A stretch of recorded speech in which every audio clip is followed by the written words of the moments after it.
ዛሬው በማለዳ በህዳር 23 ማለዳ ጠዋት 3 ሰዓት ላይ ተገናኝተናል በኢትዮጵያ ሰዓት አቆጣጠር እና የጥያቄና መልስ ፕሮግራም ላይ ነው የተገኘው። እንኳን ደህና መጣ። እንኳን ደህና ቆየኸኝ ሶፊ። የመጀመሪያው ልጅ ጥያቄ ጠየቀው ነው አሁን ይወጣል። ቻት ጂፒቲ ላይ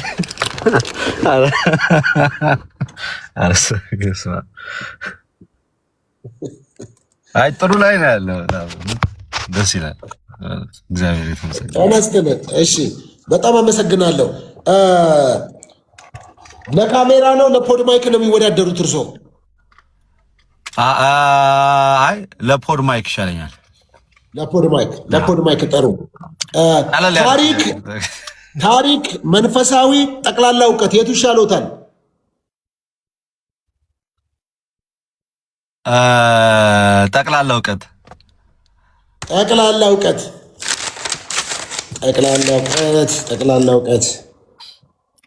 ጠቅላላ እውቀት። እሺ ለእርሶ ቀለል ያለ ላርግሎት ብዬ ነው። እንደ ጠቅላላ እውቀት ቀለል ያለ ነው። አሜሪካንን ለመጀመሪያ ጊዜ ያገኛት ማን ነው? አሜሪካንን ክርስቶፎር ኮሎምበስ። ጥያቄው ይሄ አይደለም። ክርስቶፎር ኮሎምበስ። እንደዚህ ካሉ ዛምቢያን ለመጀመሪያ ጊዜ ዛምቢያ ብሎ የሰየማት ማን ነው? ተመስገን የጌታ ልጅ።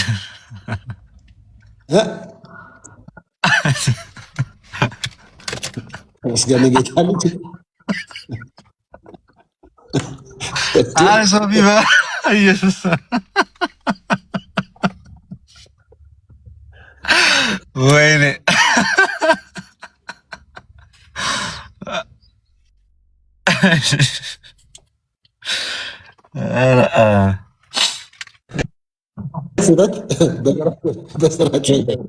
አቁም። መንፈሳዊ ጥያቄ ይሁንልኝ። እርሶ እኮ ነው ጠቅላላ እውቀት የመረጡት። አይ ጠቅላላ እውቀት ላይ ብዙ ጎበዝ አይደለሁም። መንፈሳዊ ነገር ላይ ይደረግልኝ። ኦኬ በጣም አንድ ሰው መልሶለታል። እዚህ ኳንዳ ኩዋምፔ ይባላል። በጣም አመሰግናለሁ። መልሱን ከታች እንደዚህ ስጠይቅ አንዳንዶች አግዙኝ፣ መግቢያ ስለሆነ። ኳንዳ ኩዋምፔ ይባላል። ጥሩ። የቅድሙን ፍቅርን የጠየኩትን ጥያቄ ጠይቆታለሁ። እሺ እኔ እውነትም መንገድም ሕይወትም ነኝ ብሎ በዮሐንስ ወንጌል ምዕራፍ 14 ቁጥር 6 ላይ እንዳለ ይታወቃል። እሺ ስለዚህ እውነት መንገድ ሕይወት ነኝ ሲል ምን ማለት ነው? ወዴትስ ነው መንገድነቱ? ሕይወትነቱስ እንዴት ነው? እውነትነቱስ በምንነቱ ነው የሚለውን ያብራሩ። እሺ በስመ አብ ወወልድ ወመንፈስ ቅዱስ አሐዱ አምላክ አሜን። ቅድመ ዓለም ከአብ ያለ እናት የተወለደ ድህረ ዓለም ያለ አባት ከድንግል ማርያም የተወለደ ሰማይና ምድር ፈጣሪ ጌታ አምላክ ኢየሱስ ክርስቶስ ስሙ ከአጽናፈ ዓለም እስከ አጽናፈ ዓለም በእውነት በፍጥረት ዓለም ሁሉ የተመሰገነና የከበረ እንዲሁም ከፍ ያለ ይሁን። ይሄ እንግዲህ የሚገኘው በዮሐንስ ወንጌል ምዕራፍ 14 ከቁጥር 6 ላይ የሚገኝ ታላቅ የእግዚአብሔር ቃል ነውና ቃሉ እውነቱን ለመናገር አብዛኞቹን የመጽሐፍ ቅዱስ ክፍል ዳሶ መያዝ የሚችል እኔ እውነትም ሕይወትም መንገድም ነኝ ብሎ ሲናገር ጌታ ኢየሱስ ክርስቶስ ምን እያለ ነው? በአዳም ምክንያት መንገዱ ጠፍቶብን ለነበረው ለሁላችንም አዳም መንገዱን ስቶ ወድቆ ከእግዚአብሔር አምላክ ተለይቶ ነበርና ድጋሚ ወደ እግዚአብሔር አባታችን ሊያቀርበን የሚችል ሌላ አላገኘንም ነበር። በነቢያት መቅረብ አልቻልንም፣ በአባቶች መቅረብ አልቻልንም ነበረ። ከዛም በኋላም በተነሱ ሌሎቹ ክርስቶስ ኢየሱስ በፊትም በነበሩት መቅረብ አልቻልንም፣ ወደፊትም ልንቀርብ አንችልም እና ስለዚህ የጠፋውን በግ ለመፈለግ ከእግዚአብሔር አብ ጋር ሊያስታርቀን ሰው ሆኖ ወደኛ የመጣ እውነተኛ መንገድ ወደ እግዚአብሔር አብ የምንደርስበት ጌታ አምላክ ኢየሱስ ክርስቶስ መሆኑን ሲገልጽ ዮሐንስ ምን አለ? እኔ መንገድ እኔ ነኝ ሲል አንድ ቢኒ ይታረግልናል። ይረብሻል። ቴንክ ዩ።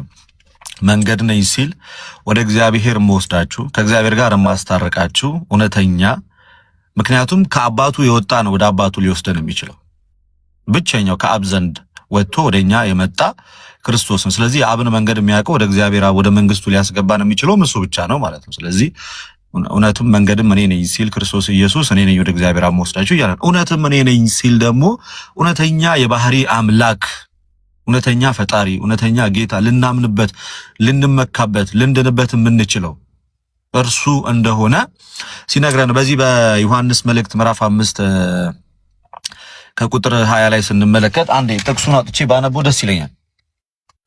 ይቀጥሉ ይችላሉ። አንደኛ ዮሐንስ መልእክት ምዕራፍ 5 ቁጥር 20 ላይ በጣም ብዙ ጊዜ ስለ ክርስቶስ ኢየሱስ አምላክነትን በምንነጋገርበትና በምናወራበት ሰዓት ላይ የምንጠቅሰው ክፍል እንደሆነ ሁላችሁም ታውቃላችሁ። እንደዚህ ይላል፣ የእግዚአብሔር ልጅ እንደመጣ እውነተኛውም የሆነውን እናውቅ ዘንድ ልቦና እንደሰጠን እናውቃለን አለ። የማን ልጅ እንደመጣ?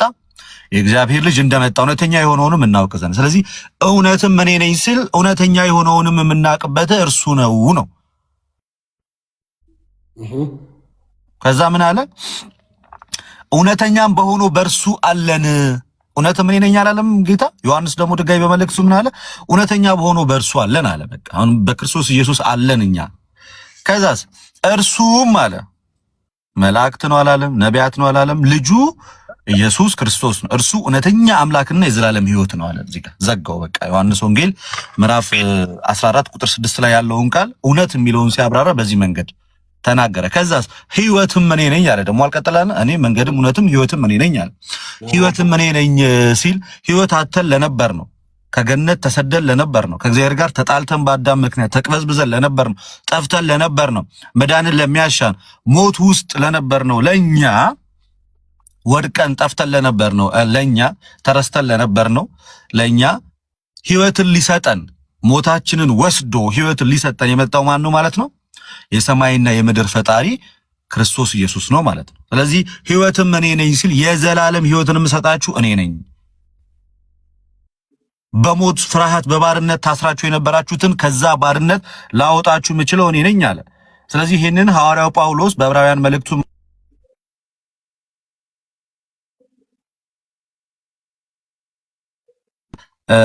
አለው እንግዲህ ልጆቹ በስጋና በደም ስለሚካፈሉ እርሱ ደግሞ በሞት ላይ ስልጣን ያለውን በሞቱ እንዲሽር ይሁን ዲያብሎስ ነው። በሕይወታቸውም ሁሉ ስለ ሞት ፍርሃት በባርነት የታሰሩ የነበሩት ሁሉ ነፃ እንዲያወጣ በስጋና በደም እንዲሁ ተካፈለ። በሞት ፍርሃት ውስጥ ታስረው የነበሩትን ሁሉ፣ በባርነት ውስጥ ታስረው ለነበሩት ሁሉ፣ ሰላም ርቋቸው ለነበረው ሁሉ፣ ሞት የሚባል ኃያል ይዞን ሁላችንም ከመቃብር በታች አድርጎን የነበረውን እኛን በሞቱ ሕይወት ሊሰጠን የመጣው ማን ነው? ክርስቶስ ኢየሱስ ነው ማለት ነው። የጌታ ሞት ዝም ብሎ ሞት አይደለም፣ ሕይወት የሚሰጥ ሞት ነው። የማንም ሞት ለሰው ልጆች ሕይወት ሰጥቶ አያውቅም፣ ወደፊትም ሊሰጥም አይችልም። ሕይወት ሊሰጥ የሚችል በቀራንዮ አደባባይ በመስቀል ላይ ራቁቱን ስለ ሰው ልጆች ሲል ነፍሱን አሳልፎ የሰጠ የጌታችን የኢየሱስ ክርስቶስ ሞት ነው ማለት ነው። ለዛ ነው ሐዋርያው ቅዱስ ጳውሎስ በሮሜ መልእክቱ ምዕራፍ 5 ቁጥር 10 ላይ እንደዚህ ብሎ ይናገራል።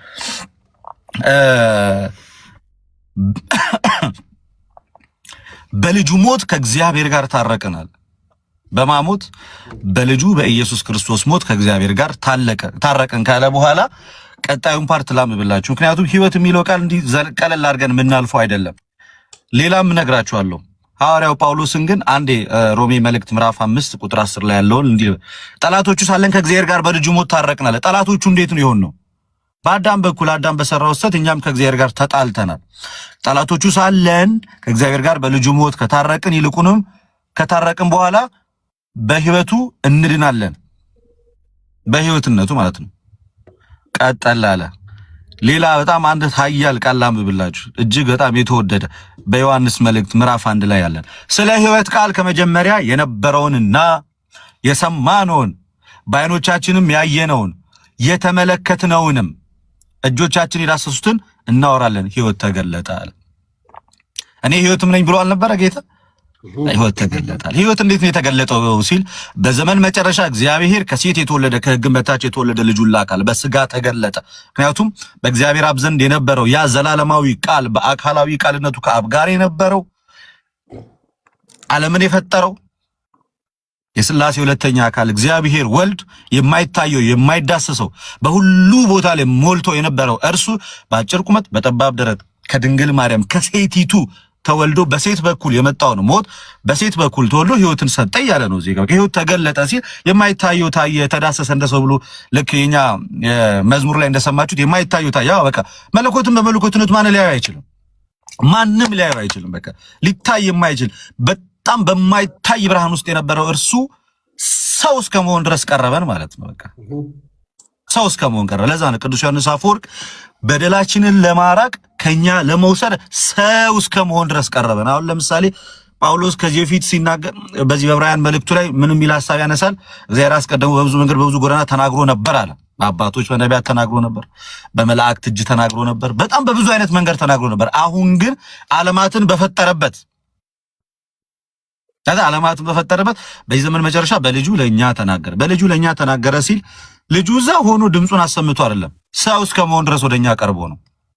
ሰው እስከ መሆን ድረስ የኛም ባህሪ የራሱ ባህሪ አድርጎ ማለት የኛም ባህሪ የኛ ይሄ የሚሞተውን የሚደክመውን የሚራቡን የሚጣመውን የሚያዝነውን የሰው ልጆችን ባህሪ የራሱ አደረገና ሞት የሚስማማውን ስጋ ከመለኮቱ ጋር አዋህዶ በፍጹም ሰውነቱ ሞትን ተቀበለ። ፍጹም አምላክ ነውና ሞትን ድል አደረገ። ሞት ድል ተደረገ። መውጊያው ከኛ ተነሳልን። እኛ በእርሱ በኢየሱስ ክርስቶስ ያመን ሕይወትን አገኘን። ባጭሩ ይሄ ነው። እኔ መንገድም እውነትም ሕይወትም ነኝ የምትለው ቃል ስትብራራ ይሄን ትመስላለች። በጣም ጥሩ። ለካሜራው በጣም ቀርበሃል ወንድማችን ልደተ ቃል። እንግዲህ ጥያቄ ይቀጥላል። የመጨረሻ ጥያቄ ነው ወደ አንተ ጋር የሚመጣው። ኦልሞስት ከፔትራ ጋር የተወዳደረ ነገር አለ። ፖድማይኩ ላይ ነህ፣ እሱ ደግሞ ካሜራው ላይ ስለሆነ አዲስ የመጣችሁ ሰዎች እዚህ ጋር ፖድማይክ አለ፣ ይታያችኋል። ይሄ ፖድማይክ ትርፍ ፖድማይክ ነው፣ ለጌጥነት ተቀምጧል። እዚህ ምንም አያደርግም። እዚህ ጋር 3 ካሜራዎች አሉ። እነዚህ 3 ካሜራዎች ለውድድር ቀርበዋል። ቢሸጡም ለሽያጭ ምንም አያስፈልግም ብለን ነው። እሺ ይሄ ጥያቄ እንግዲህ ይሄ ነው። ይሄን ጥያቄ ካብራራህ እዚሁ ዴሊቨር ነው የሚደረግልህ ወንድማችን ልደት። ፖድማይክ በቀጥታ ከኬብሉ ጋር ወደ አንተ ጋር ይመጣል ማለት ነው።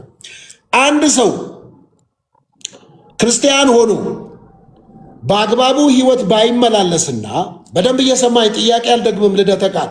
አንድ ሰው ክርስቲያን ቢሆንና ወይም ኦርቶዶክሳዊ ሆኖ በምድር በሚኖርበት ሰዓት መጽሐፍ ቅዱሳዊ ወይም መንፈሳዊ ህይወት ባይኖርና ቢሞት ፍትሃት ቢደረግለት የእግዚአብሔርን መንግስት ይወርሳል ወይ?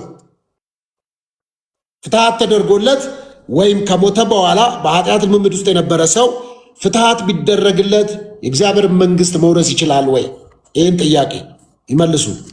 አለቅ አይችልም። ማብራሪያ ያስፈልገው።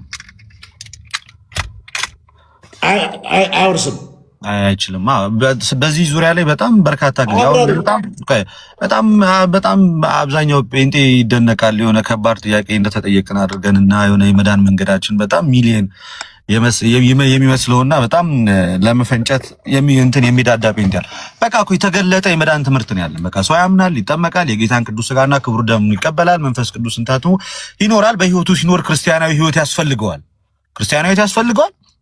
እና በዛ በክርስትና ህይወት ልክ ጳውሎስ እንደተናገረ ቲቶ 3:8 ላይ ቃሉ የታመነ ነው አለ።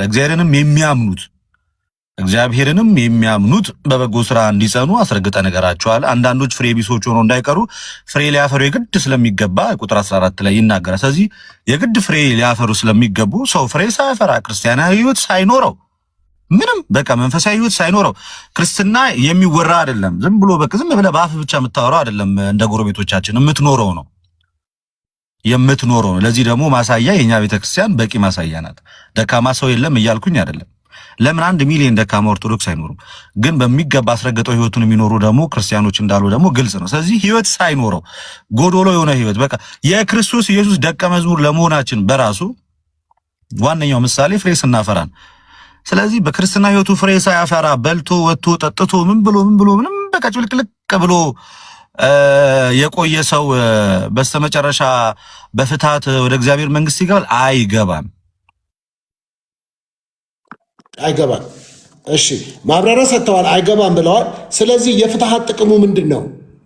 ባጭሩ ከዚህ ፊትም ስንተኛ ጥያቄ ነው ሶፎንያስ ሞላልኝ? ራሱን ያው ፍትሃት ላይ ነው ያለነው እኮ ምንም ስንተኛ ጥያቄ የፍትሃት ጸሎት እንግዲህ እኔ እስከማውቀው ድረስ በቤተክርስቲያን ውስጥ ባለችኝ ትንሽዬ እውቀት የፍትሃት ጸሎት ማለት ልክ ዌርፌል እንደምንለው ደግሞ አንድ የክርስቲያን ነፍስ፣ ምክንያቱም ቤተክርስቲያን መጀመሪያ መጥፎም ይሁን ጥሩ ያን ሰው ተቀብላ በጸጋ የእግዚአብሔር ልጅ እንዲሆን አድርጋለች። የቤተክርስቲያን ስራዋ ይሄ ነው እንግዲህ።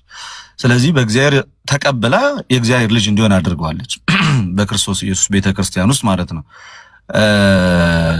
የእግዚአብሔር ልጅ እንዲሆን ካደረገችው አደራውን ተቀብላለች። በኋላ ላይም ደግሞ ነፍሱ ከስጋው በምትለይ ሰዓት ላይ ክፉ አደረገ በጎ፣ መጥፎም አደረገ ጥሩ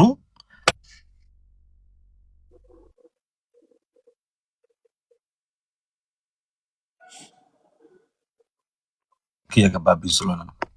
የፍትሐት ጸሎት ማለት ባጭሩ እግዚአብሔር አምላክ ወዶ ፈቅዶ ያቺን ነፍስ እንዲቀበላት ከወደደ ይቅር እንዲላት እንጂ እያንዳንዱ በቤተ ክርስቲያናችን ውስጥ የሚደረገው የፍትሐት ጸሎት እያንዳንዱ ቤተ ክርስቲያናችን ውስጥ የሚደረገው የፍትሐት ጸሎት የዛን ሁሉ ነፍስ ወደ መንግስተ ሰማያት ያግዛል የሚል ትምህርት የለንም። የኛ ወዓላማው የፍትሐት ጸሎት የክርስቲያን ነፍስ ነው የምትሄደው ወደ አምላክ በደንብ ያብራሩት። እሺ ጨርሳለሁ። እዚህ እንዲያብራሩት ነው አሁን ሲናገሩ በመሃል እግዚአብሔር ከወደደ ይቅር እንዲለው ስላሉ ኦሬዲ እሱማ በክርስቶስ ኢየሱስ የመስቀል ስራ ሰዎች ይቅርታን እንዲያገኙ ያንን እርሶም ይቀበላሉ ያምናሉ። ስለዚህ እግዚአብሔር ከወደደ ይቅር ይበለው ሲሉ ምን አይደል እንዲያብራሩ ድል ነው። እሱን እያበራራው ነበር። ስለዚህ አሁን የተገለጠውና የተረጋገጠው የመዳን ትምህርታችን ግልጽ የሆነው ሰው በክርስቶስ ኢየሱስ አምኖ ቅዱስ ሥጋውና ክቡር ደሙን ተቀብሎ ክርስቲያናዊ ሕይወት ያለው ሰው ወደ እግዚአብሔር መንግስት እንደሚገባ ጥርጥር የለውም። ይሄን አስረግጬ ነው ነገር ጥርጥር የለውም። የዘላለም ሕይወት አለው። በቃ ዮሐንስ ወንጌል ምዕራፍ 6 ከቁጥር 51 ላይ ተናግሯል። እኛ የተዘበራረቀ የሆነ ተስፋ ቢስ የሆነ ሕይወት አይደለም ያለን እናምናለን በክርስቶስ ኢየሱስ የዘላለም ሕይወት እንዳለን። ይሄ ጥርጥር የሌለው ነገር ነው። ፍትሐት ግን ጸሎት በምናደርግ ሰዓት ላይ ነሰሰርሊ አብሶሉትሊ ያቺ ነፍስ በቀጥታ ገነት ትገባለች የሚል እምነት የለንም። ባጭሩ ቅድም ተናግረዋል እያልን ያለ ነው። አንዴ ቆይ እግዚአብሔር አምላክ እኮ በአምላክ ላስወርድ ነው ይሰሙ እግዚአብሔር አምላክ በአምላክነቱ ፍትሃዊ ነው። ማንም ደግሞ ይሄንን አደረክ ያን አደረክ ብሎ ሊጠይቀው ወይንም ደግሞ ሊቃወም የሚችል አምላክ የለም። ሊቃወም የሚችል ሰው የለም። ከፈለገ ሙስሊሙን ተነስተና መንግስተ ሰማያት ግባ ማለት ይችላል። ማንም ምንም ሊለው አይችልም። በሉዓላዊነቱ ኩዌስችን የሚደረግ አምላክ አይደለም። ሶ ፍትሐት ጸሎት በምናደርግ ሰዓት ላይ እግዚአብሔር ወዶ ፈቅዶ ያቺን ነፍስ ከማራት ምን አገባንኛ? ለምን ማርካት አንልም? ግን የተገለጠው ትምህርታችን ግን ሳያወላውል እውነተኛው ነገር ግን ምንድነው? ታምናለህ፣ የጌታን ቅዱስ ሥጋና ክቡር ደም ትቀበላለህ፣ ክርስቲያን ሕይወት ይኖርሃል፣ መጨረሻ ከጌታ ኢየሱስ ጋር ህብረት ማድረግ ይሆናል። በቃ የተገለጠው ይሄ ነው። ግን ጸሎት አደረግ ለአንድ ነፍሱ ከሥጋው ለተለየ ክርስቲያን ጸሎት አደረግ ወደ እግዚአብሔር ሄደ ወደ ፈቅደ ጌታ ኢየሱስ ክርስቶስ ከማርከው በአንተ እጅ ነው። ካልማርከው ምንም አለቀ። ስለዚህ ነሰሰርሊ እንዲያስምርም በሚል ኢንቴንሽን አይደለም ጸሎት የምናደርገው። ተናገርኩኝ ቅድም የሽኝት ጸሎት ነው። በቃ ወደ አምላኳ የምትሄድ ነፍስ ናት። ጌታ ኢየሱስ ክርስቶስ አንተ ተቀበላት ነው፣ አለቀ። ከዚህ የዘለለ ነገር የለው እኮ። እዚህ ላይ አሁንም እንዲያጠሩት በተደጋጋሚ አሁንም እድል እየሰጡት ነው። ያጥሩት መልሶን። ውድድሩ ከባድ ነው።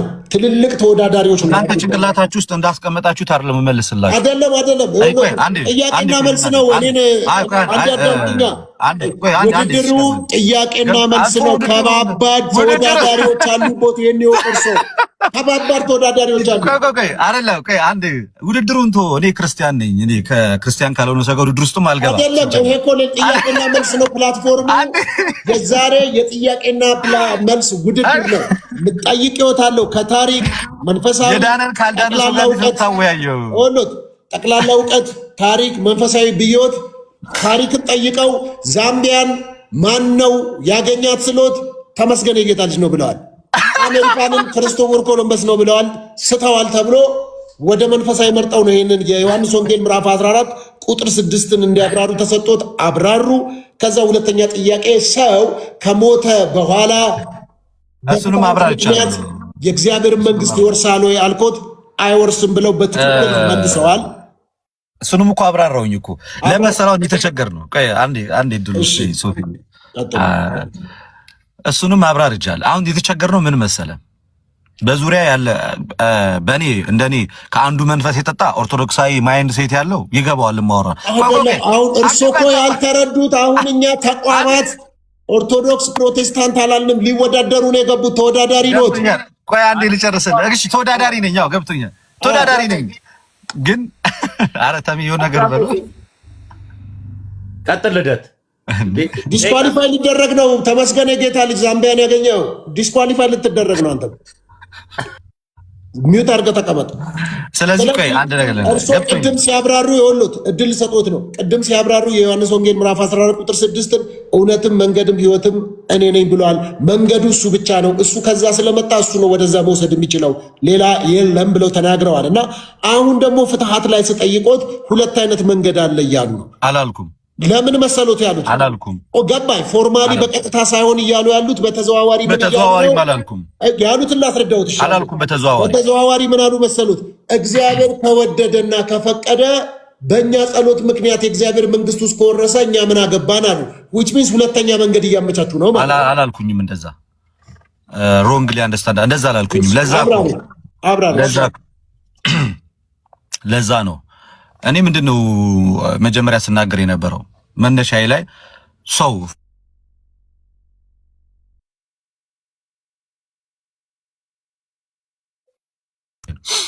ፍትሐት ጸሎት የተደረገለት እያንዳንዱ ሰው እየተነሳ ወደ ገነት ይጋዛል ማለት አይደለም።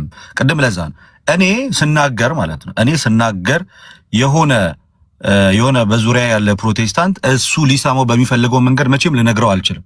ምክንያቱም ለምን ያነሳሉ? እርሶ አንዴ እሺ ልናገር። ሶፊ ለምን ኦርቶዶክስ ዛሬ ምን ሆነ ነው ያነሳል? እኛ ያለው ዕውቀት ነው። መንፈሳዊ ዘርፍ ጠይቀዋል፣ ይመልሱ ባኮት። ጴንጤዎችን ታዋቸው ዛሬ ትንሽ እንትሩ ይሄኛው አዲስ ፎርም እኮ የመጣ ነው። አዲሱ ፎርም ለኔ አልተመቸኝም። አንዴ እያብራሩ እየተመቸውት ነው እንጂ አይ አንሳቢን ልናገር ለመሰለ አንተስትና ጥያቄን ቁጭ ብዬ ሰማለሁ። ሳውራ ግን እንደዚህ አትበል እንዲህ አትበለኝ ለመሰለ እንደዛ የምናገረው ንግግር ያልገባችሁ አልኩኝ እኮ ገና ከጅምሩ።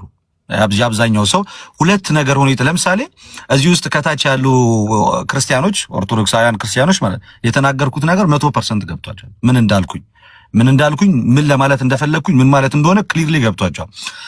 ሌላኛው ሳይድ ያልገባው ግን ለምንድን ነው? ሌላኛው ሳይድ ያልገባው ግን ለምንድን ነው? እሱ ጭንቅላት ውስጥ ባስቀመጣት ልክ እንድናገርለት ስለፈለገ ለዛን ያልገባው። እኔ ደግሞ ተመሳሳይ መንፈስ አይደለም ያለን በእኔና በእናንተ መካከል። ከአንዱ መንፈስ የጠጣ ነው እኛ ስናወራ እንግባባለን። ከዛኛው የሆነ ግን የኔ ንግግር በጣም ሊያስቸግረው ይችላል። ግን ደግሞ መናገሬን አልቶም ልመልሱ አሁንም አልኩኝ። ክርስቶስ ኢየሱስ እውነተኛ የመዳኛ መንገድ ነው። በእርሱ ነው ወደ እግዚአብሔር የቀረብ ነው። እሱ በከፈለው መስዋዕትነት ነው ከእግዚአብሔር ጋር የታረቅ ነው። ከእግዚአብሔር ጋር ብቻ አይደለም ከራሱም ጋር የታረቅ ነው። ከራሱም ጋር ብቻ አይደለም እግዚአብሔር መንፈስ ቅዱስም አምላክ ነው። ከእግዚአብሔር መንፈስ ቅዱስ ጋርም የታረቅ ነው። በዛ መንገድ ነው ብዬ እሱን ተናግሬያለሁ። ስለ ፍትሐት ምንድን ነው ነሰሰርሊ ፍትሐት በቤተ ክርስቲያናችን ውስጥ ያለ የመዳኛ መንገድ ወይንም ደግሞ አንድን ሰው ልክ አሁን ለምሳሌ ቤተ ክርስቲያን ያመነ የተጠመቀ ይድናል የማያሻማ ትምህርት ነው። ቤተክርስቲያናችን የጸና ዶግማ መሰረታዊ ትምህርታችን ነው። በቃ የተገለጠ ትምህርት ነው። ቅዱስ ቁርባን እንደዛ ነው። ምንም በቃ የሚያከራክር ነገር የለውም። አለቀ። ፍትሐት ግን ለምንድን ነው የምታደርጉት? ዓላማው ተናገርኩኝ። በመጀመሪያ ደረጃ ዓላማው አንዲት ነፍስ ወደ እግዚአብሔር ስትሄድ ቅድም ለሁላችሁም በሚገባ ቋንቋ የሽኝት ጸሎት ነው አልኩኝ። አንዲት ነፍስ ወደ ጌታ ስትሄድ የሚደረግ ጸሎት ነው እና በዛ ጸሎት የሰው ልጅ ክርስቲያናዊ ሕይወትም ሳይኖረው መልካም ምግባርም ሳያደርግ ወደ እግዚአብሔር መንግስት ይገባል ወይ? በምንም በማያሻማ መንገድ አይገባም አልኩ። አይገባም። ምክንያቱም ሰው አስቀድሞ ክርስቲያናዊ ሕይወት ሊኖረው ይገባል።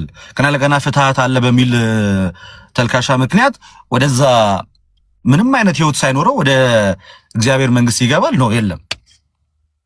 ግን ታዲያ ምንድነው ጥቅሙ ሲባል በመጀመሪያ የሽኝት ጸሎት ነው አልኩኝ።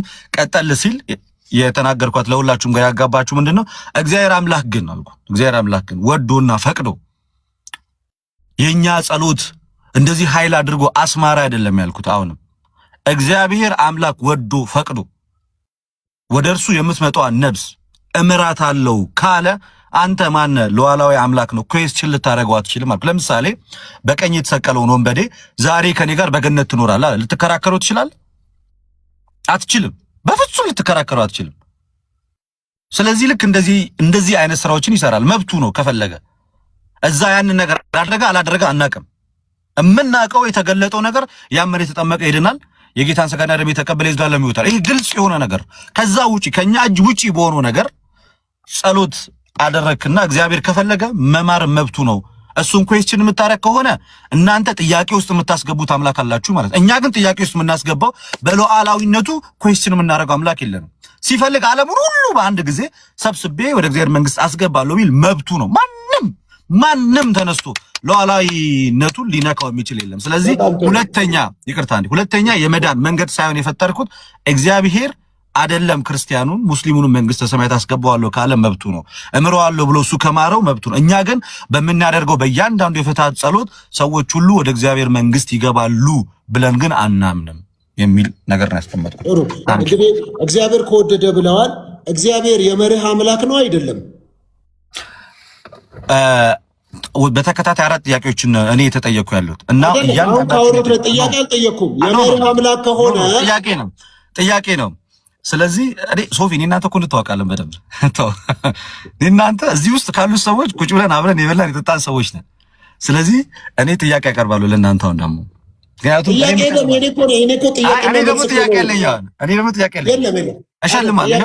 አንድ ሳምሰንግ እሸልማለሁ። ጴንጤውም ምኑም ተጠያቂ ነው ዛሬ ኦርቶዶክሱ። እሺ አሁን ጠይቃቸው፣ ጴንጤዎችን ጠይቃቸው። ተጠያቂ ነው ግን ቆይ ሁለት መልሰዋል። መልሱ ትክክለኛ ነው አይደለም ገና አልታየም። ሁለት መልሰዋል። በኋላ ታርመዋል። እሱን በኋላ ታርመዋል። አሁን ጴንጤዎች የመጨረሻ 3ኛ ጥያቄ ነው እርሱ ጋር ጴንጤዎች ማይክ አለ፣ ፖድ ማይክ አለ። ውድድር ነው። እርሱ እንኳን ባይፈልጉ ካሸነፉ ለሰው መስጠት ይችላሉ። መምህር ልደተ ቃል 2 ጥያቄ ተጠይቀው እሳቸውን መልሰዋል። እዚህ ጋር ፔትራ 1 ጥያቄ ዮሐንስ ወንጌል 14ን ተጠይቆ መልሷል። እርሶን ደግሞ የምጠይቆት ታሪክ መንፈሳዊ ወይስ ጠቅላላ እውቀት የቱ ይሻሉታል? መንፈሳዊ ቴዎሎጂ ማለት ነው። እሺ መንፈሳዊ። ኢየሱስ ክርስቶስ የአዲስ ኪዳን ብቸኛ መካከለኛ ነው ወይ? ቅድስት ድንግል ማርያም፣ መላእክት፣ ጻድቃን፣ ሰማዕታት መካከለኛ ናቸው ወይ የሚለውን ጠይቆታለሁ። ያብራሩ። መጀመሪያ ኢየሱስ ክርስቶስ የአዲስ ኪዳን ብቸኛ መካከለኛ ነው ብለው ያምናሉ ወይ? መካከለኛ ነው። ብቸኛ ነው ብለው ያምናሉ። እሺ መላእክት፣ ጻድቃን፣ ሰማዕታት ቅድስት ድንግል ማርያም መካከለኛ አይደሉም? አይደሉም። ብቸኛ ነው። ኢየሱስ ብቸኛ ነው ካል ሌላ የለም ማለት ነው። አብራሩ። እሺ ቀጥሉ። ያ መጽሐፍ ቅዱስም ይናገራል። ይህንን እንግዲህ በሌላ ቦታም በሃይማኖት አበው አውጥቼ ማሳየት እችላለሁ። ጌታችን ኢየሱስ ክርስቶስ ብቸኛ መካከለኛ እንደሆነ ሁላችንም የምናውቀው አንድ ጥቅስ አለ ማለት ነው። ምንድነው የሚለው? አንድ እግዚአብሔር አለ፣ በሰውና በእግዚአብሔር ደግሞ አንድ አለ ይላል። አንድ አለ፣ እሱም በሰውና በእግዚአብሔር መካከለኛ የሆነው አንድ አለ ይልና እርሱም ሰው የሆነው ክርስቶስ ኢየሱስ ነው። አንደኛ ጢሞቴዎስ ምዕራፍ 2 ቁጥር 5 ላይ ማለት ነው። ስለዚህ አንድ አለ ነው የሚለው እንጂ 2 አለ አይልም፣ 3 አለ አይልም። በእግዚአብሔርና በሰው መካከለኛ የሆነውን አስታራቂ ወይም መካከለኛ አንድ አለ ብሎ ኢየሱስ ክርስቶስ እንደሆነ ይናገራል። ስለዚህ መላእክት እንዳልሆኑ መጽሐፍ ቅዱስ ብቻ ሳይሆን በሃይማኖት አበው አውጥቼ ማሳየት እችላለሁ። ዙፋኑ ከበው ከሚቆሙ መላእክት ሊቀ ካህናት ወይም አስታራቂ አልሾመልንም፣ ራሱ አስታራቂ ሆነን ብሎ በዮሐንስ አፈወርቅ ሃይማኖት አበው ዘዮሐንስ አፈወርቅ 62 ላይ ከ15 ከ16 አለ። አውጥቼ ማሳየት ማስረጃ አሳይ። ቪዲዮ ከቻሉ ያብሩ የሚችሉ ከሆነ የሚመቹት። እሺ መጽሐፉን ላውጣና ላሳይ። አዎ ያውጣ። ከመላእክት ወገን ሊቀ ካህናት እንዳልሾመ ራሱ እሱ ሊቀ ካህናት እንደሆነ ሃይማኖት አበው ራሱ ይናገራል። ቪዲዮውን ላብራና ላውጣና ላሳይ። ኦኬ አይ ቲንክ የሚታይ ይመስለኛል። ይታያል አይደል? ይታያል። እሺ እያወጣሁት ነው። ኦኬ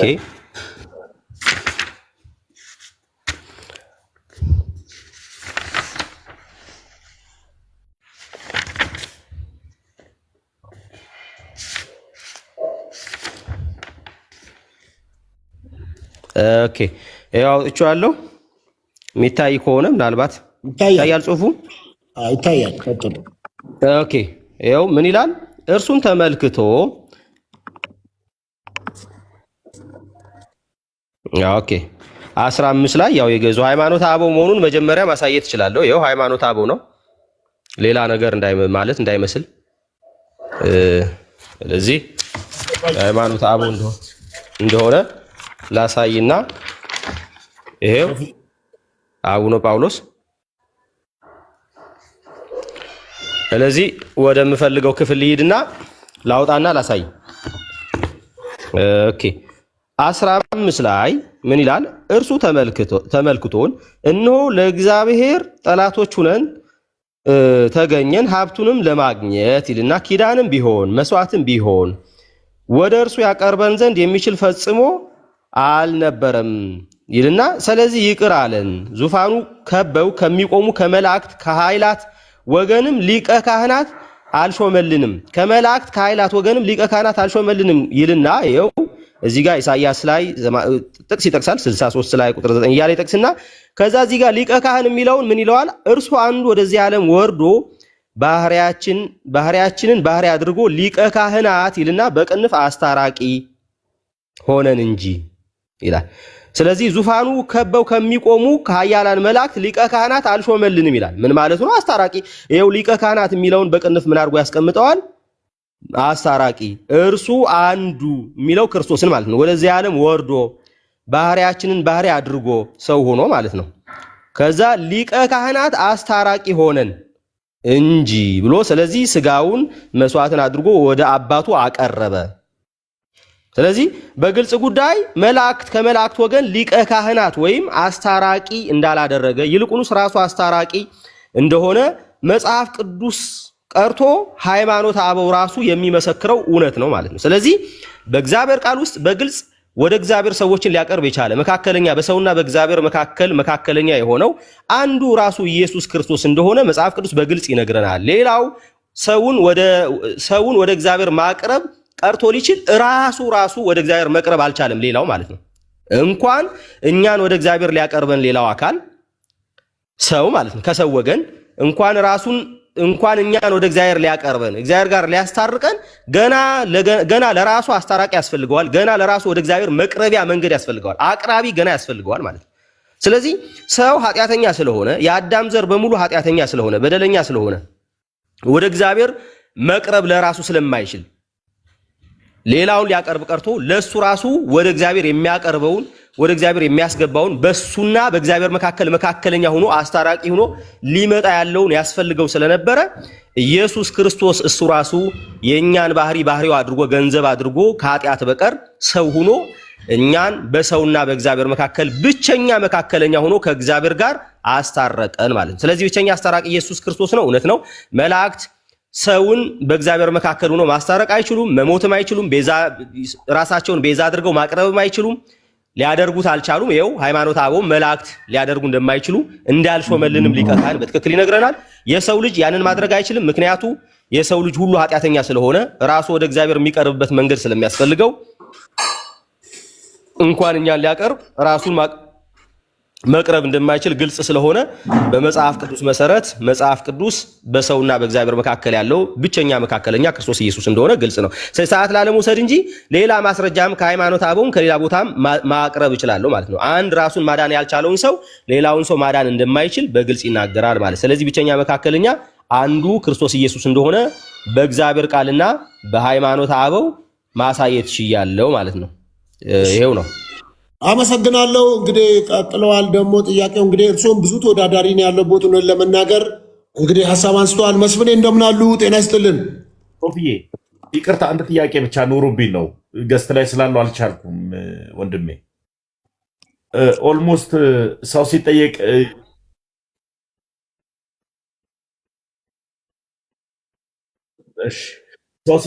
ሶፊዬ ማስረጃ ሲጠየቅ መንፈስ አሁን ለምሳሌ ያክል እኔ ጠቅላላ እውቀት ሊሆን ይችላል የምፈልገውና ልጠይቅ ይችላል።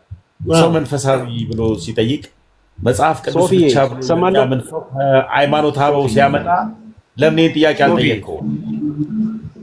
ጥያቄው አንተ እኛም ልደት ቃልከው ጥያቄ ነበረን። አይ አይደለም ነበረ ግን አውቀኝ የተመስገነን አንተ ብቻ ነው መጠየቅ ያለብን። ለምን አልጠየቀውም የሚል ጥሩ ነው። ግን መረጃ እኔ ሰው ከየትም ማምጣት ይችላል። አንተ ኦርቶዶክስ ነው ጴንጤ ነብይ አይደለም እየጠየቅኩ ያለሁት እኔ አሁን ሰው ነው እየጠየቅኩ ያለሁት። ከየት ነው የመጣው ከየት ተቋም ነው ምናምን ብዬ አላልኩም። ስለዚህ አልጠይቅም።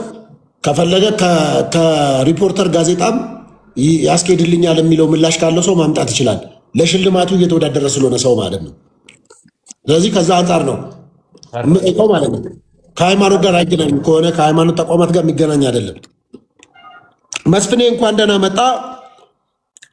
ለካሜራ ነው የምትወዳደረው ለፖድ ማይክ ነው መስፍኔ? ጥያቄዎቹ ስለሚለያዩ ነው።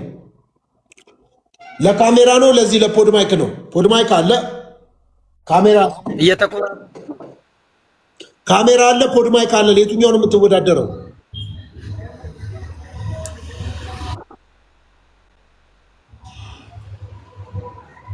እሺ እየተቆራረጠብኝ ስለሆነ ነው የጠፋሁት።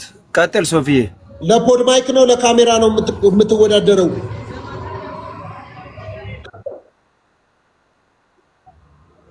ይቆራረጣል በማርያም። እሺ ኮፒ ሊንክ ሼር አድርጉት። እየተቆራረጠ ነው እንግዲህ ምንድነው? ታብታብ እኔ ጋር ያላችሁ ሰዎች ምንድነው? በጣም እየተቆራረጠ ነው የሚሰማው።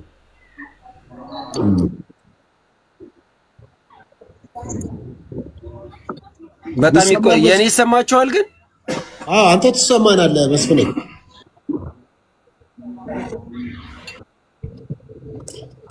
እሺ እስቲ ቀጥል። ያው ያልከው ነገር ሙሉ ለሙሉ አልተሰማኝም። ቀጥልልኝ እስቲ አሁን። እሺ አሁን አቶ አንዴ ግን ኮፕሊንክ ቢደረግ አንዴ ይለቀናል ብዬ አስባለሁ። እሺ ይደረግ። ሙለታን የጠየኩትን ጥያቄ ይመልሱልኝ። እርሶ ኢየሱስ ክርስቶስ የአዲስ ኪዳን ብቸኛ መካከለኛ ነው ወይ?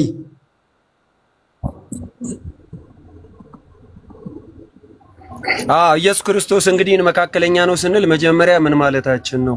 የኢየሱስ ክርስቶስን ቤዛነት መልሱና ቆይ ኢየሱስ ክርስቶስን መካከለኝነት ከየትኛውም አንዴ ብቸኛ መካከለኛ ነው ወይ ስሎት፣ አዎ ብቸኛ መካከለኛ፣ አይ ብቸኛ መካከለኛ አይደለም የሚሉና ይመርጡና ከዛ ያብራራሉ።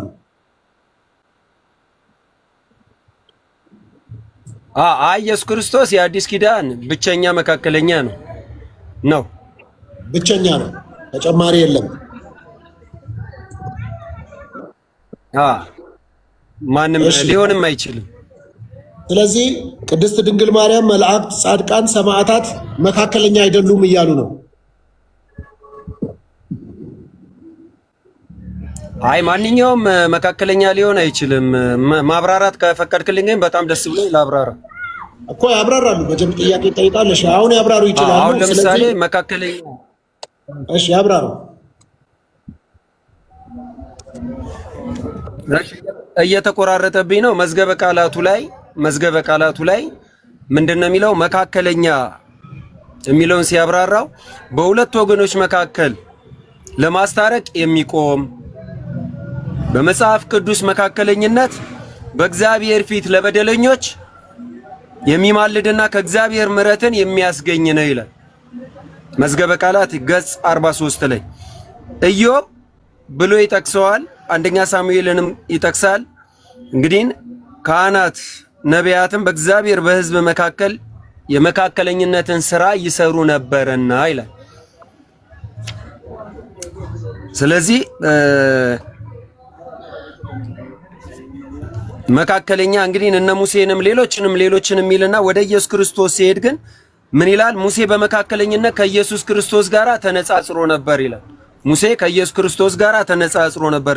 ኢየሱስ ክርስቶስ የአዲስ ኪዳን መካከለኛ ነው ይልና አንደኛ ዮሐንስ መልእክት ምዕራፍ 1 ቁጥር 17ን ከጠቀሰ በኋላ ዕብራውያን ምዕራፍ 7 25 27 እስከ 28ን ይጠቅሳል። ሌሎችንም ከጠቀሰ በኋላ ኢየሱስ ክርስቶስ የካህናት የነቢያት የሙሴንም መካከለኝነት በመፈጸሙ በእግዚአብሔርና በሰው መካከል ያለ መካከለኛ እርሱ ብቻ ነው ይላል።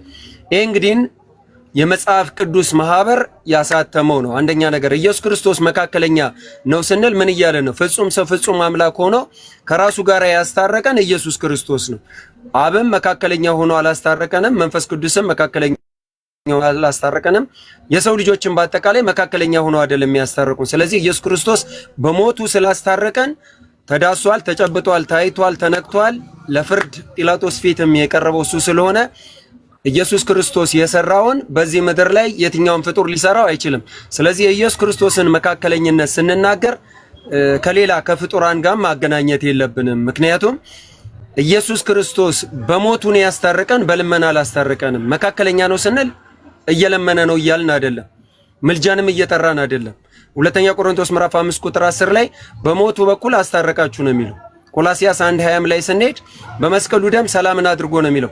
ስለዚህ ቤዛነቱን ስናነሳ መካከለኝነቱን ስናነሳ ከምልጃ ጋር የሚያገናኘው ጉዳይ የለም። አመሰግናለሁ ሶፊ፣ ይሄን ይመስላል። በጣም ጥሩ ውድድር ነው። ውድድራችን እንግዲህ ከበድ እያለ ነው። ታብታብ አድርጉት፣ ኮፒ ሊንክ ሼር አድርጉት። ሁለተኛ ጥያቄ ቅድም ወንድማችንን መምህር ለተቃልን የጠየቁት ጥያቄ ነው የምጠይቆት። ሰው ከሞተ በኋላ በፍትሃት ወደ እግዚአብሔር መንግስት ይገባል ወይ? አዎ አይደለም?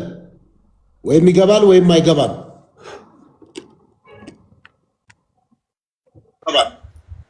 እንደ ኦርቶዶክስ ያው እንደ ቤተ ክርስቲያን ያስተምሮ አድርጌ ነው የምነግርህ። አንደኛ ነገር ኦርቶዶክሳዊ ከሆነና በቅዱሳን በጻድቃን በሰማዕታት በሌሎችም አማላጅነት የሚያምን በጸሎታቸው የሚያምን ከሆነ የረሳው ኃጢአት ካለ ድቀታ ኃጢአት ስላለብን ያንን አጋጣሚ ይሄ ሰውዬ ቢሞት በእነዚህ ምልጃ ያመነ ከሆነ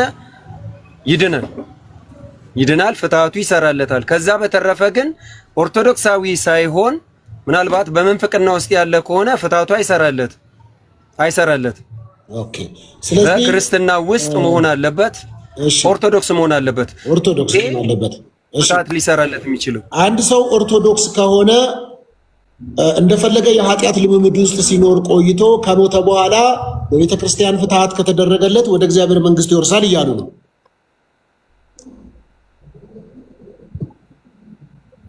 አይ ኦርቶዶክሳዊ መሆን ማለት በኃጢአት ምልልስ ውስጥ መመላለስ ማለት አይደለም፣ አይገናኝም።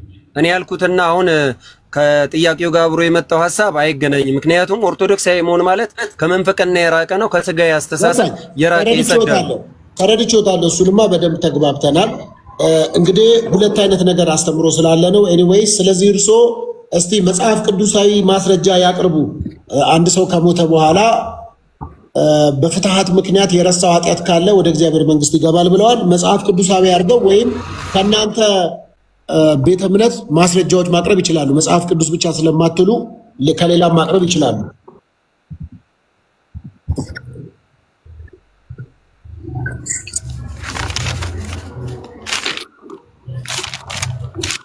እሺ መልካም።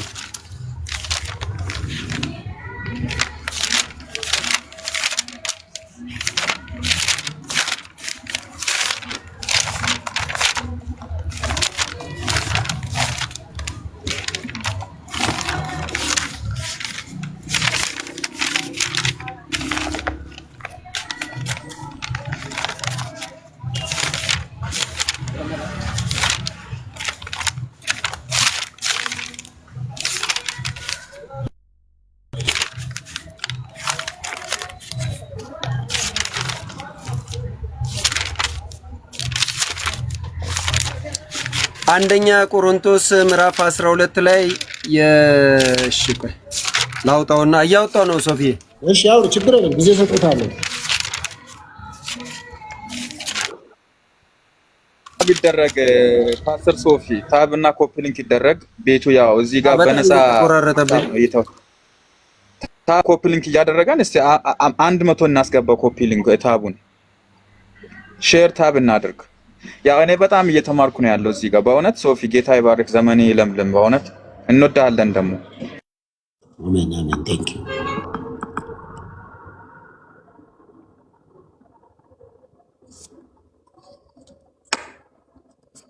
እሺ ኮፒ ሊንክ ሼር እናድርግ። እንግዲህ ተናግሬ ያለው ፖድ ማይክ አለ እዚህ።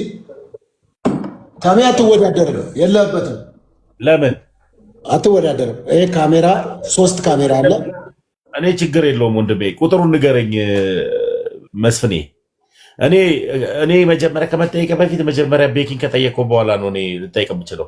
ኦርቶዶክሳውያንን 10 ጥያቄ፣ ፕሮቴስታንትን አንድ ጥያቄ በጠይቀው ጥያቄ ነው ያልተመቸኝ። ግን እኔ ችግር የለውም፣ እኔ 7ን በጠይቄ ትችላለህ። አልነበርክም ማለት ነው። ፔትራን ስንት ጥያቄ እንደጠየቁ የመጀመሪያ የገባው አንድ ጴንጤ የጠየቁትን አልሰማህም ማለት ነው። አልሰማህም ተሙ።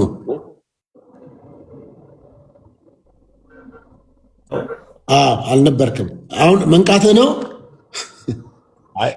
አልነቃውም፣ ግን ቤኪንም ብጠይቀው ደስ ይለኛል። ይጠየቃልና ላይጠየቅ ነው እንደዚህ የገባው። ሁሉም ነው እኮ የሚጠየቀው። በቃ መወዳደር የፈለገ ሁሉ ይጠየቃል። እኔ 6 ስልክ እሸልማለሁ ቤኪን መልስ ከመለሰ። አይደለም የኔ ፕላትፎርም አሁን የኔ አዲስ የጀመርኩት ጥያቄና መልስ ፕላትፎርም ነው። ይቀጥላል። ማለዳ ሁሌ የሚቀሽ ከ7 ጀምሮ በጌታ በኢየሱስ ስም አነበዋለሁ። ሄዳችሁም መንግሥተ ሰማያት ቀርባለች ብላችሁ ስበኩ፣ በሽተኞችን ፈውሱ፣ ሙታንን አስነሱ፣ ለምጻሞችን አንጹ፣ አጋንንትን አስወጡ፣ በነፃ የተቀበላችሁትንም በነፃ ስጡ ይላል።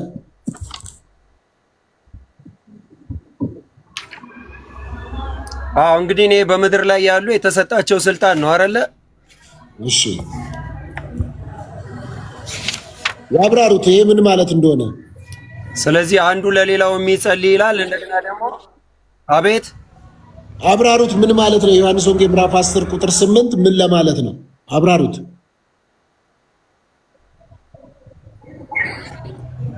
እንግዲህ እዚህ ጋር እየተናገረ ያለው ደዌያንን ፈውሱ ሲል እንግዲህ በምድር ላይ ያለን በአጠቃላይ የሰው ልጅ ስጋዊ ፈውስን ሊሰጥ ይችላል። ስጋዊ ፈውስን ሊሰጥ ይችላል። መላእክትም ቢሆን የሰው ልጅ ሊያድኑት ይችላሉ። በጸሎት ደግሞ አንዱ ለሌላው ይጸልይ ስላለ ያ ነው። ሁለተኛው ነገር ምንድነው? ሙታንን አስነሱ ብሏል። ኢየሱስ ክርስቶስ እኔ እንዳደረኩት እናንተም አድርጉ ስላለ የሱ ፈለግ ተከታዮች ከሆነን ሙታንንም ማስነሳት ይቻላል። ስለዚህ ለምጻምን አንጹ ሲል ያው ደዌያንን መፈወስ ነው። ስለዚህ ሙሉ ለሙሉ በጸሎት የሚደረገውን ነገር በአጠቃላይ ያው አንዳችን ለአንዳችን የምናደርገውን ጸሎት ይቀበለናል እያልን እና የኢንሲ ፎርም ታሪክ አለ። ጥያቄ ስላጣሁት ነው። ምን አልከኝ? ጥያቄ ምናልባት ሚስ ካላረጉት በስተቀር ሰዎች አሉ። ስለ ዘላለም ሕይወት ነው። ከሞት ስለመነሳት አላወራውም። ስለ ዘላለም ሕይወት አንድ ሰው ከሞተ በኋላ ኦልሬዲ ከመቃብሩ በፊት ፍትሐት ይደረግለታል። በዛ ፍትሐት ደግሞ የእግዚአብሔር መንግስት ይወርሳል ወይ ያልኩት፣ አዎ ይወርሳል በእኛ አስተምሮ አሉ። ማስረጃ አምጡ ስሎት ደግሞ የማቴዎስ ወንጌል ምዕራፍ 10 ቁጥር 8ን አምጥተዋል። ይሄኛው በደዌ ያለ እጃችሁን ትጭናላችሁ ይፈወሳል፣ የሞተም ቢሆን ይነሳል ነው።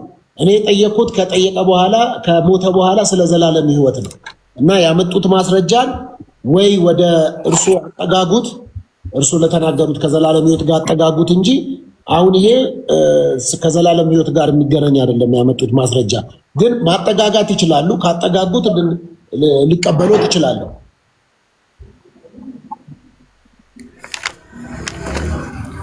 የዩኒሴፎሩን ላውጣና እሱ ጋር በግልጽ ስለሚናገር ችግር የለውም። ሁለተኛ ጢሞቴዎስ ላይ መሰለኝ። ቆይ አንዴ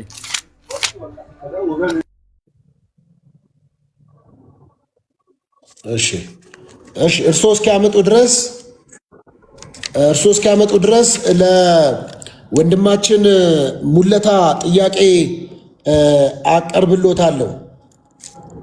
እንግዲህ ከዚህ ከመዳን ጋር በተያያዘ አስቀድሞ የተወሰኑ አሉ። አስቀድሞ